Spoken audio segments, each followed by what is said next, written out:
आशा करता हूं आप सब बहुत अच्छे होंगे। मेरा नाम है सिद्धांत अग्निहोत्री। स्टडी ग्लोस पे आपका बहुत बहुत स्वागत है। दोस्तों, ये करंट अफेयर्स हमारे पेड कोर्सेज के हैं और क्या है कि सारे करंट अफेयर्स पूरे हो चुके हैं जुलाई तक, और 30 सितंबर तक, अगस्त तक सारे करंट अफेयर्स पूरे हो जाएंगे। तो इकोनॉमिक्स के मैं करंट अफेयर्स कर रहा हूँ और ये बड़े इंपॉर्टेंट टॉपिक है। तो क्योंकि अब 10 अक्टूबर को एग्जाम आने वाला है यूपीएससी का, और आपको बता दूं कि आप यूपीएससी का कोर्स जरूर हमारा अवेल करें। डिस्क्रिप्शन कमेंट बॉक्स में आपका लिंक दिया है, क्योंकि 13 सितंबर से मैं प्रीवियस ईयर क्वेश्चंस कराऊंगा। तो बहुत ही शानदार कोर्स होगा, और आप करंट अफेयर्स का भी कोर्स अवेल कर सकते हैं। आप वैसे भी एग्जाम आ गया है, मैं वही करंट अफेयर्स कराता हूं जो यूपीएससी प्री प्लस मेंस के लिए बहुत ज्यादा इंपॉर्टेंट है और स्टेट पीसीएस के लिए। तो अब इकोनॉमिक्स की हम बात करेंगे, और 30 सितंबर तक और सितंबर तक, अगस्त तक के सारे करंट अफेयर्स पूरे हो जाएंगे, पूरे के पूरे, मतलब एक एक चीज। अभी जुलाई तक हुए हैं, ओके। उसमें पॉलिटी गवर्नेंस तो मैंने ही कराया है, science tech environment disaster management वो मानसी मैम ने कराया है। अभी हाँ, पूरे साल की स्कीम्स जो हैं वो भी अपलोड होंगी। ये 15 सितंबर तक पूरे साल की स्कीम्स, 8 घंटे का पूरा लेक्चर होगा, इंडेक्स स्कीम्स, वो सब ऐप पे अपलोड होगा। तो आप करेंट अफेयर्स कोर्स को जरूर अवेल करें, आपको बहुत ज्यादा फायदा होगा। तो ये बड़ा इंपॉर्टेंट है, और ऐसे इकोनॉमिक्स के मैं लेक्चर्स डालता रहूंगा, जो कोर्स पे भी डालूंगा और यहां पे भी डालूंगा। सारे नहीं, लेकिन जो इंपॉर्टेंट रहेंगे। तो मतलब सभी इंपॉर्टेंट है, लेकिन जो मुझे लगता है कि आपको पता होने चाहिए। तो हम बात करेंगे भारत के फॉरेक्स, फॉरेन एक्सचेंज रिजर्व्स की। ये दोस्तों जून की न्यूज है, और ये जुलाई का वैसे करंट अफेयर है, जुलाई की ही न्यूज है वैसे। तो इंडिया का जो फॉरेन एक्सचेंज रिजर्व्स है, 612 US billion dollar, record high है ये। भारत इस समय चौथा लार्जेस्ट फॉरेक्स रिजर्व्स बन गया है, चाइना, जापान और स्विट्जरलैंड के बाद। आप समझ रहे हो? तो ये इतना बड़ा जंप जो है, 16 बिलियन डॉलर का हमने जंप देखा। तो भले ही कोविड-19 में पूरी दुनिया बर्बाद है, लेकिन भारत में फॉरेक्स रिजर्व्स जो हैं मस्त तरीके से काम कर रहे हैं। ठीक है, तो आप ये देख सकते हैं कि अभी टॉप कंट्रीज कौन है। सबसे ज्यादा है चाइना। चाइना के पास लगभग 3000 बिलियन डॉलर्स के फॉरेक्स रिजर्व्स हैं। तो आप समझ सकते हैं कि इसीलिए चाइना इतना ज्यादा, उसके पास फालतू पैसा पड़ा हुआ है कि दुनिया भर में वो इन्वेस्ट करता रहता है। ठीक है, फिर उसके बाद जापान है, और फिर तीसरे नंबर पे है भारत, फिर चौथे पे सऊदी अरेबिया। पूरी दुनिया में 8.7 ट्रिलियन डॉलर है। ओके, तो चलो, अब फॉरेन एक्सचेंज रिजर्व्स होता क्या है? जैसा कि आप नाम से ही देख रहे हो, फॉरेन एक्सचेंज रिजर्व्स का मतलब है कि आपके पास फॉरेन करेंसी कितनी है, आपके पास फॉरेन एसेट्स कितने, करेंसी नहीं, फॉरेन करेंसी एसेट्स कितने हैं। ठीक है, अब ये बहुत सारी चीजें हो सकती हैं। सर ऐसा क्यों है, ऐसा क्यों है? एक बात बताओ, मैं बताता हूं ऐसा क्यों है। पहले तो ऐसा इसलिए है कि भाई देखो, एक देश है जैसे भारत है, इंडिया है। अब इंडिया के पास सारी चीजें तो है नहीं। जैसे इंडिया, मिनरल्स हैं इंडिया के पास, रिसोर्सेज है इंडिया के पास, बट ऑयल की कमी है, पेट्रोल की कमी है। यहां पे पेट्रोल नहीं निकाल सकते, तो वो बाहर से खरीदेगा। कोई भी देश आत्मनिर्भर पूरी तरीके से नहीं हो सकता, दूसरे देश पे हमको डिपेंड रहना पड़ेगा। तो अब दूसरे देश में क्या, जैसे आप कहीं पे बाहर जाते हो, अगर आप अमेरिका गए तो आप रुपए लेके थोड़ी ना जाते हो कि पता चले 10 का नोट लेके पहुंच गए, 100 का नोट लेके पहुंच गए कि भैया हमको एक वड़ा पाव दे देना। वहां तो वड़ा पाव मिलता भी नहीं होगा, हॉट डॉग मिलता है, भाई सेम ही चीज है। तो बोलेंगे अरे ये क्या है, ये कौन सा कागज है भाई, डॉलर दो, डॉलर, डॉलर चाहिए, $1 दो। तो आपको कन्वर्ट करना पड़ता है। तो फॉरेन एक्सचेंज यही है। फॉरेन एक्सचेंज आपके पास जितना ज्यादा होगा, उतना ज्यादा आप खरीद सकेंगे, आप दूसरी जगह पे इन्वेस्ट कर सकेंगे उन्हीं की करेंसी में। ठीक है, अब आपको तेल खरीदना है, तो तेल जो है ये इन्हीं फॉरेन करेंसी एसेट से खरीदेंगे ना। तो इसमें क्या क्या आता है? इसमें आता है बॉन्ड्स। फॉरेन एक्सचेंज में क्या क्या आता है? इसमें आता है सबसे पहले बॉन्ड। बॉन्ड क्या होता है? बॉन्ड एक पेपर होता है। कौन सा पेपर होता है? कि बस बॉन्ड एक पेपर होता है कि भाई मैं आपको इतना रुपए दे रहा हूं, और इतने समय बाद मैं आपको इतने, इससे ज्यादा रुपए वापस कर दूंगा। आपको 100 रुपए दे रहा हूं और 1 साल बाद 110 रुपए वापस कर दूंगा, बदले में पेपर में लिखा हुआ है। जैसे मैंने आपको 110 रुपए दिए और मेरे पास बॉन्ड है। अब आप उस बॉन्ड में लिखेंगे कि बस 1 साल बाद, 1 या 2 साल बाद आपको 110 रुपए, 105 रुपए इंटरेस्ट लगा के वापस कर दूंगा। तो ये देश भी बॉन्ड्स निकालते, चाहे अमेरिका बॉन्ड्स निकालता है तो भारत खरीदती है। तो ये भाई क्योंकि अमेरिका से खरीद रहा है, तो ये भारत का एक एसेट हो गया, फॉरेन एसेट हो गया। Then there is treasury bill. Treasury bill वही सेम। गोल्ड रिजर्व्स, कितना हमारे पास सोना है, सोने की भी पूरी दुनिया में वैल्यू होती है ना, सोने को गिरवी रखे भी हम अच्छा खासा पैसा उठा सकते हैं। Then there is special drawing rights. अब ये स्पेशल ड्रॉइंग राइट्स जो है, ये थोड़ा सा कंफ्यूजिंग है। देखिए मैं आपको बता देता हूं, अक्सर लोग समझ नहीं पाते। स्पेशल ड्राइंग राइट आईएमएफ का होता है, इंटरनेशनल मॉनेटरी फंड। जितना ज्यादा एसडीआर होगा उतना ज्यादा आप आईएमएफ से बोरो कर सकते हैं। अभी अमेरिका के पास लगभग $42 बिलियन का एसडीआर है। एक एसडीआर इक्वल टू $1.36। ठीक है, ये वेरी करता है। देखो आईएमएफ में ना कोटा होता है, समझ रहे हो? आप कितना बोरो कर सकते हो, कितना पैसा ले सकते हो, उसका एक कोटा होता है। अब ये कोटा आप एसडीआर से रिप्रेजेंट करते हैं। मतलब क्या है? कोटा होगा ना कि जैसे मान लो कि अगर मेरे पास 50% कोटा है तो 50% की एक वैल्यू होगी। जैसे मान लो कि मैंने अपना बैंक बनाया, अब मैंने बोला कि यहां पे लोगों के पास कोटा है, एक इंसान के पास 50% कोटा है, वो 50% अगर उसके पास कोटा है तो मुझसे 50 लाख या 50 करोड़ कोटा जितनी भी वो 1% रिप्रेजेंट करता हो पैसा, वो उतना निकाल सकता है उससे। आप समझ रहे हो? तो ये कोटा होता है, आईएमएफ में कोटा होता है। सबसे ज्यादा अमेरिका का कोटा है 18% के आसपास।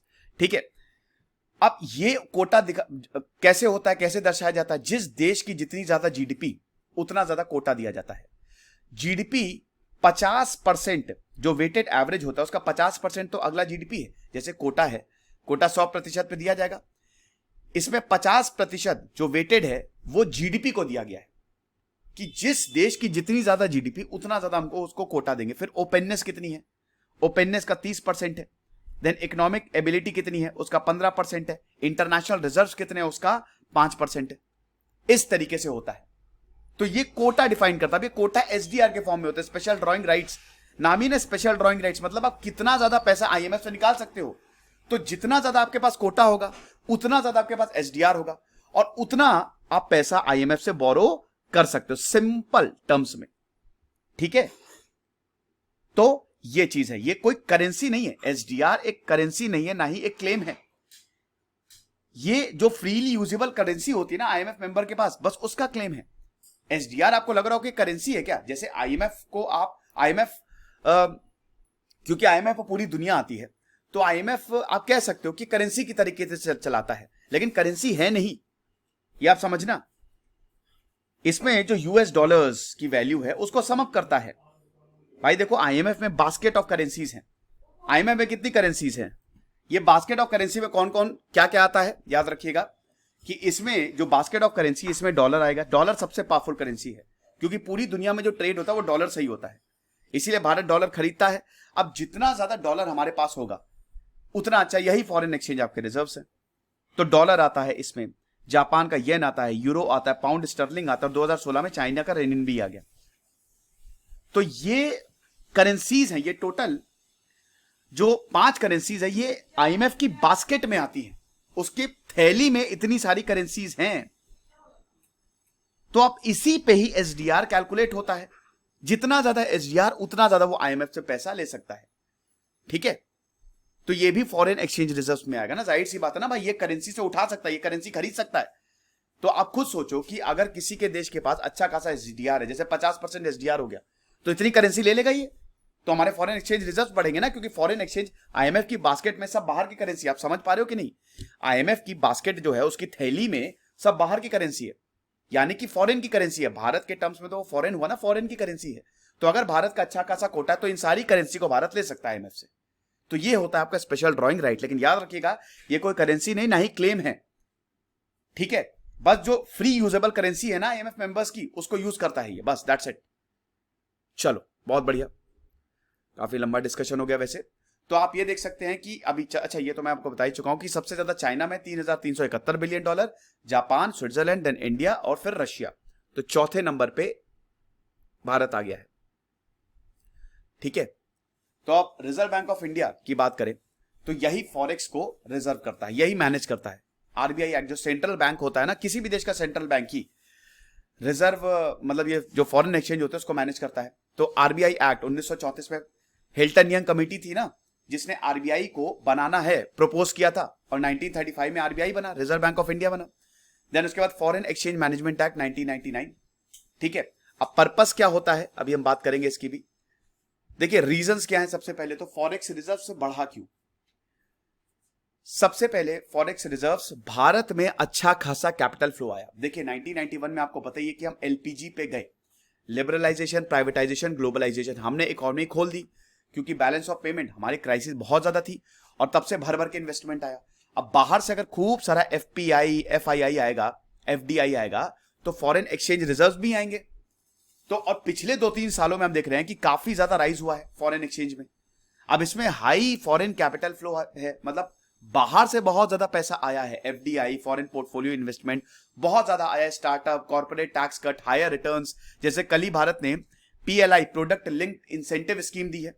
अभी 13 सेक्टर्स पे ये दी है और ये 2022 तक देंगे, 5 साल तक लाखों करोड़ का आउटले है, तो इससे भी इन्वेस्टमेंट और ज्यादा बढ़ेगा।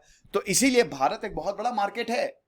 चाइना में आप देखिए, चाइना में गूगल, व्हाट्सएप, एप्पल, ये सब उखाड़ के बाहर फेंक दिए, लेकिन भारत में ये सब चलते, इसलिए भारत एक बहुत बड़ा मार्केट है। फिर उसके बाद कैपिटल आउटफ्लो कम हो गया। कोविड-19 में हमने करेंसी ज्यादा भेजी ही नहीं, हमने ज्यादा खरीदना बंद कर दिया ना। क्यों बंद कर दिया? क्योंकि ट्रैवल रिस्ट्रिक्शंस लग गए थे, इंपोर्ट एक्सपोर्ट बंद हो गया था। तो इसीलिए भारत का जो बैलेंस ऑफ पेमेंट है वो सरप्लस में था, $37 बिलियन पे था, क्योंकि हमने बाहर से कुछ खरीदा ही नहीं। ये चीज है। ऊपर से हमने फार्मास्यूटिकल्स और बेचा दूसरों को। रिकॉर्ड रेमिटेंसेस, रेमिटेंसेस मतलब बाहर से जो पैसा आता है। भारत के लोग बहुत ज्यादा बाहर रहते हैं। अब जैसे मैं अमेरिका में पढ़ाई करने के, वहां मेरी जॉब लग गई, अब भर भर के पैसा मैं अपने माता पिता को भेज रहा हूं। अब वो डॉलर में ही तो भेजूंगा, डॉलर जाएगा रिजर्व आरबीआई के पास, और आरबीआई वही पैसा कन्वर्ट करके मेरे पिताजी के पास भेज देगा। तो पिछले 2 सालों में $80 बिलियन का तो रेमिटेंसेस है। देन अमेरिका ने भी काफी लोगों को पैसा दिया है फेडरल रिजर्व से। अब ये पैसा भारत के पास आया, तो ये जो लिक्विडिटी इंजेक्शन है ये भी बहुत बड़ा। और कॉम्पोजिशन, चलिए कॉम्पोजिशन तो मैं आपको बता ही चुका हूं, ठीक है। इसमें स्पेशल ड्रॉइंग राइट्स आते हैं, फॉरेन करेंसी एसेट्स आते हैं, ठीक है।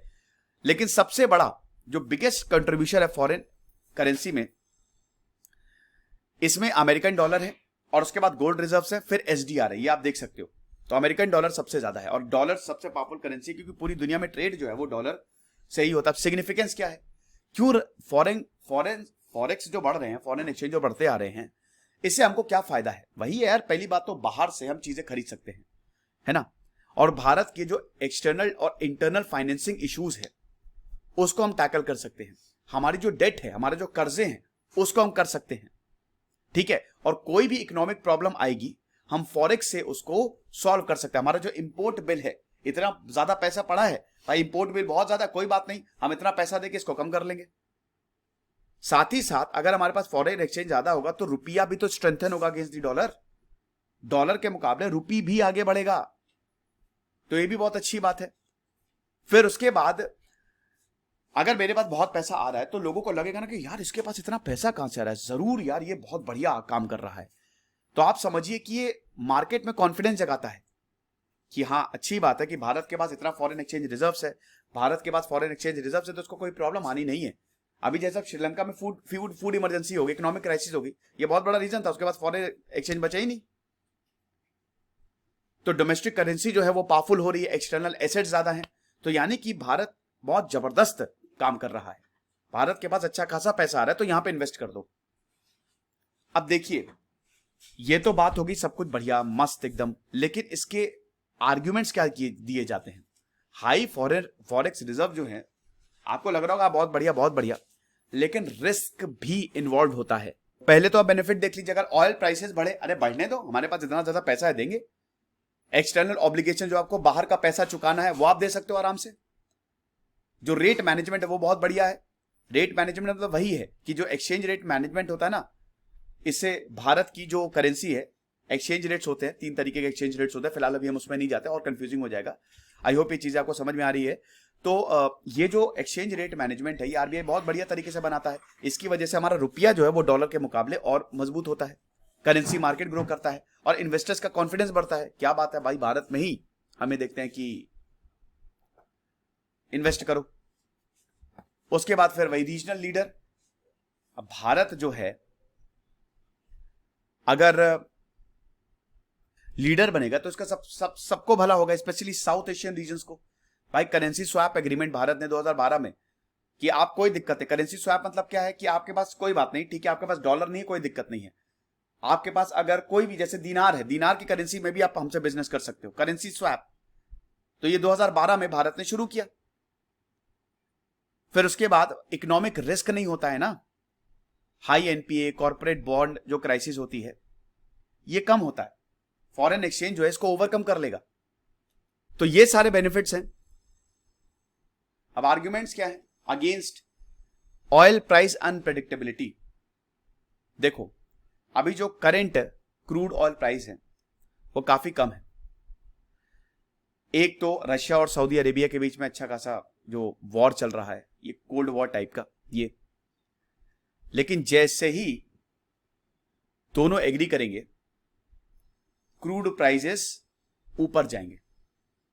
तो अभी लो क्रूड ऑयल प्राइसेस हैं तो हमको कम पैसा देना पड़ रहा है, लेकिन अभी जब ज्यादा पैसा देना पड़ेगा तो हमारा फॉरेक्स रिजर्व जो है वो जाएगा। तो इतना खुश हमको सबसे पहले तो नहीं होना चाहिए। फिर पोर्टफोलियो इन्वेस्टमेंट पे भी हम रिलाय नहीं कर सकते, ठीक है। ये वोलेटाइल है, ये कभी बहुत ज्यादा आएगा, कभी कभी कम आएगा। ये पैसा जितनी तेजी से आता ना उतनी तेजी से बाहर भी चला जाता है। 2020 में फॉरेन इंस्टीट्यूशनल इन्वेस्टमेंट 65,000 करोड़ से नीचे गिर गया था क्योंकि सबने अपना पैसा निकाल लिया। तो इतना खुश नहीं होना चाहिए। कोई पैसा इन्वेस्ट कर रहा है, उसको अभी यहां पे स्कोप दिख रहा है, जब नहीं दिखेगा तो अपना पैसा निकाल लेगा, फॉरेक्स रिजर्व्स नीचे चले जाएंगे। फिर उसके बाद काफी लो रिटर्न्स मिलता है फॉरेक्स रिजर्व्स पे। भाई जब रिटर्न ही नहीं मिल रहा है, आप पैसा क्यों कहीं पे इन्वेस्ट करते हो? ताकि आपको रिटर्न्स अच्छे मिले। अगर आपने 10 रुपए कहीं इन्वेस्ट किया तो अगर 12 रुपए मिल रहा है, 20 रुपए मिल रहा है, एक का डबल हो रहा है, तो आप वहां इन्वेस्ट करोगे। लेकिन यहां पे आपको रिटर्न नहीं मिलता है, जीरो इंटरेस्ट रेट्स हैं। तो वे फॉरवर्ड क्या है? देखिए फॉरेक्स रिजर्व्स होना अच्छी बात है, और लेकिन ये अब देखिए इसमें मदद तो होती है, बेनिफिट तो आपको करता ही है, लेकिन आपको नुकसान भी पहुंचाता है। तो बेटर यही है कि हम फॉरेक्स रिजर्व्स पे तो डिपेंड रहें, लेकिन इतना भी ज्यादा डिपेंड ना हो। हमारे खुद के रिसोर्सेज बहुत ज्यादा इंपॉर्टेंट है, तो हमारी खुद की इकोनॉमी पे हमको ज्यादा ध्यान देना चाहिए, राइट। तो आप बताइए, what do you understand by forex reserves? Discuss the significance of rising forex reserves in India. ये सबसे पहले तो आप फॉरेक्स रिजर्व्स के बारे में समझाएंगे, या इस पे कोई भी अगर सवाल आता है तो फॉरेक्स रिजर्व्स के बारे में तो आप समझाएंगे ही समझाएंगे, है ना। और उसके बाद फिर सिग्निफिकेंस क्या है? ये तो बहुत सिंपल है, वैसे इतना आसान सवाल आपसे पूछा नहीं जाएगा, ठीक है। फॉरेक्स रिजर्व्स के बारे में मेरे ख्याल में मैंने काफी अच्छा समझा दिया आपको। तो अगर फॉरेक्स रिजर्व्स के बारे में सवाल आता है तो इसको समझाइए, और उसके बाद जो सवाल पूछा जाए, बेनिफिट्स पूछा जाएगा, या देशों के बारे में पूछा जाएगा, या एसडीआर पूछा जाएगा, तो उसको पूरी, जैसे मैंने तो बहुत लंबा समझा दिया एसडीआर, जब आप मेंस आंसर राइटिंग करेंगे तो आपको उतना ज्यादा वक्त नहीं मिलता है, ठीक है। 150 मार्क्स के 150 वर्ड्स में आपको, मतलब 10 मार्क्स का सवाल होता है, 150 वर्ड्स और 250 वर्ड्स में आपको लिखने हैं। तो 1.5 पेज और 2 पेज से ज्यादा तो उसी में ही आपको लिखना है, ठीक है। तो इसीलिए आपको आपके पास एक तो कंटेंट होना चाहिए, दूसरी चीज ये है कि आपको बहुत ज्यादा नहीं लिखना है और बहुत कम भी नहीं लिखना है, जगह छोड़ के नहीं आने, आपको लिखना भरना। ऐसा नहीं कि 2 पेज है तो आप 1.5 पेज में लिख के आ गए, ठीक है। कुछ रहे पढ़ते रहे। इधर से सिद्धांत अग्निहोत्री साइनिंग ऑफ।